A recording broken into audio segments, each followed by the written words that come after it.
نه به جنگ طلبی و بنیادگرایی. کنفرانس آنلاین افطار همبستگی در انگلستان 8 اردیبهشت 1401.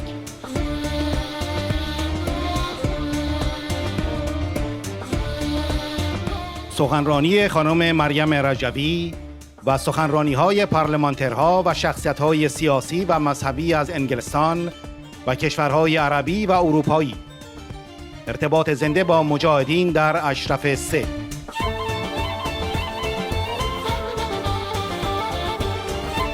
جانشینان خمینی به نام اسلام سرکوب و غارت می‌کنند. جنگ افروزی و تروریسم و جنایت را به کشورهای منطقه صادر می‌کنند. آخوندها یک ضد اسلام را مدون کرده و بنیادگرایی اسلامی را گسترش دادند.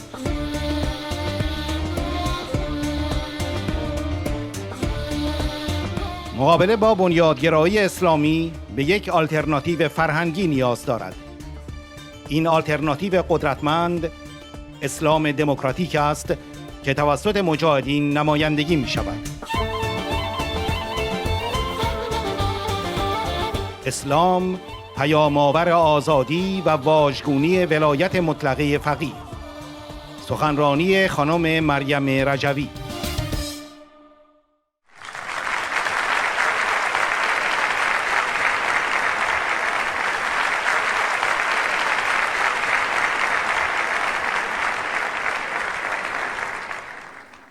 Dear friends, sisters and brothers, I offer my greetings in the month of Ramadan, which is a month for worship, leading to the liberation of mankind.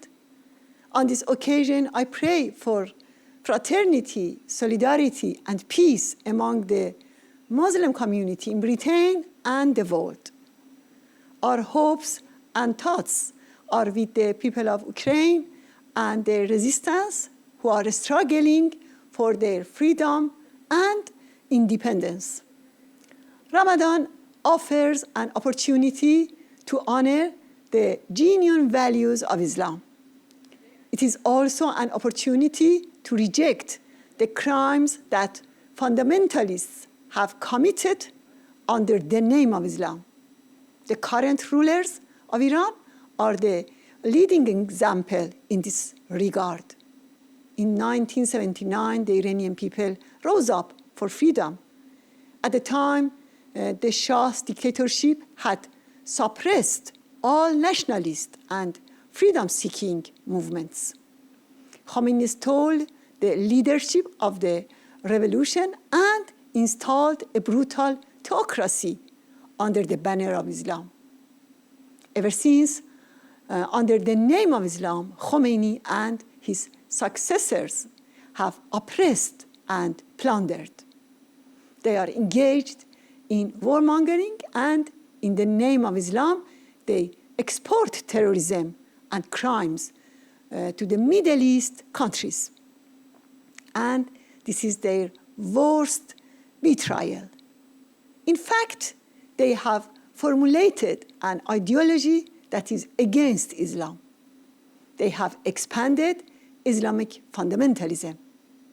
Confronting Islamic fundamentalism requires a direct opposite cultural alternative. That powerful alternative is a democratic Islam. This outlook is represented by the PMOI. The leader of the Iranian resistance, Masoud, organized a genuine Muslim force in the face of religious dictatorship. He founded the largest resistance against the mullahs' religious dictatorship.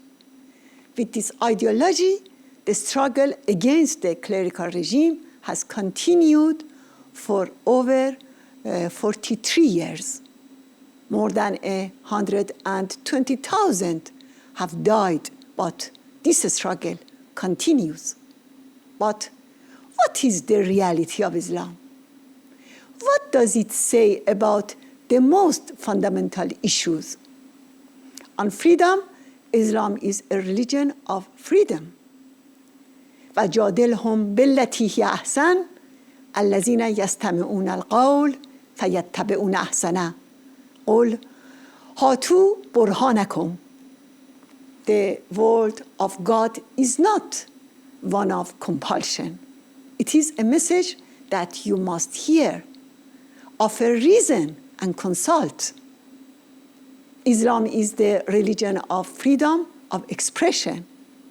It does not prohibit opposition to the rulers and even encourages it. Anything that would be against the freedom of man lacks credibility from the perspective of Islam.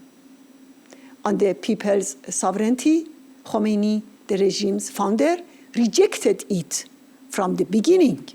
But genuine Islam believes that governments must be based on the people's vote. God told his prophet engage in consultation in dealing with affairs.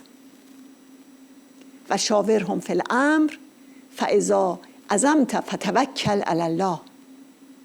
During his most sensitive battles, the Prophet Muhammad consulted with the people many times. In 10 years, when Muhammad ruled in Medina, he never considered his rule to be absolute. You know that the mullahs call the regime velayat mutlaqi faqih, or the absolute rule of the clergy.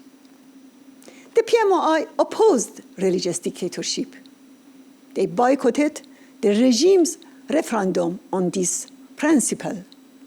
The price of such opposition was the massacre of PMOI prisoners. On the separation of religion and state, the fundamentalists say that it is against Islam.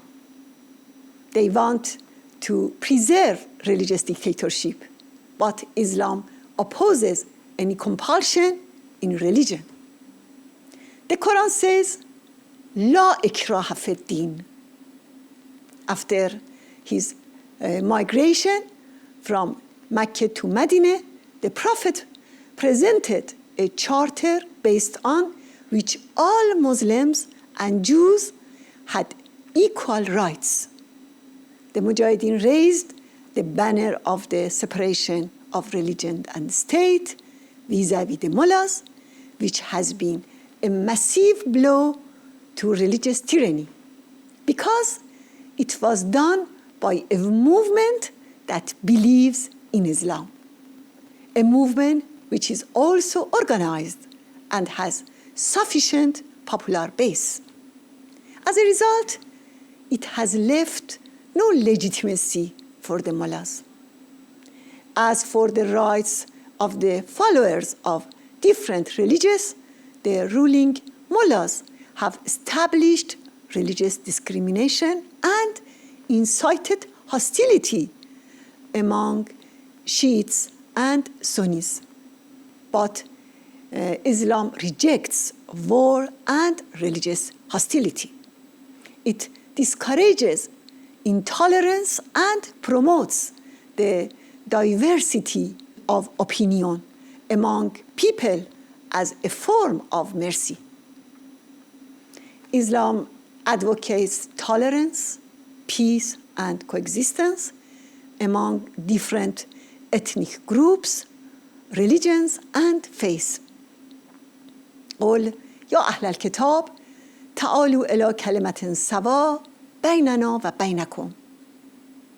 The Holy Quran says there is no difference among the various prophets of God. The Mujahideen believe the Sunnis are their brothers and sisters. The Sunnis and Shiites have a common enemy, the religious dictatorship in Iran. On the rights of women, in the mullah's view, women do not have an independent character. While Islam advocates gender equality, there is no place in the Quran for discrimination against the human values of men and women. in the Hujarat Surah, it says, يا أيها الناس إنا خلقناكم من ذكر وأنثى وجعلناكم شعوبا وقبائلا لتعارفوا إن أكرمكم عند الله أتقاكم. In the backward society of those days, the Prophet of Islam established the tradition of allegiance to women. The Prophet gave women the right to own personal property and the right to divorce. In contrast to the mullah's misogyny, we defend gender equality. Such equality is not limited to ideas and plans, but has been put into practice for nearly 4 decades. Finally, we must remember that the message of Islam is liberation from all captivity. God says about the Prophet Muhammad, he came to untie the chains from the hands and feet of the people. وَيَزَوْ عَنْهُمْ إِسْرَهُمْ وَالْأَغْلَالَ الَّتِي كَانَتْ عَلَيْهِمْ. Yes, freedom from the chains of tyranny, plunder, and abuse. When the Prophet Muhammad took over the control of Mecca, he said that all people were equal. Islam began with this message: قُولُوا لَا إِلَهَ إِلَّا اللَّهِ تُفْلِحُوا. Say, there is no God but one, and you are saved. It calls on the people to overthrow the dictators who claim to be God. Freedom is the message of Islam. We call on all Muslim brothers and sisters to support this message. Today, in their final presentation, Swedish prosecutors in the trial of Hamid Nouri, directly involved in the 1988 massacre of political prisoners in Iran, asked the court to sentence him to life imprisonment for committing a flagrant crime against humanity. We hope that the mastermind of this crime, including Khamenei and Raisi, are brought to justice quickly. Finally, I congratulate everyone on Eid al-Fitr. God bless you all. Eid al-Fitr Mubarak.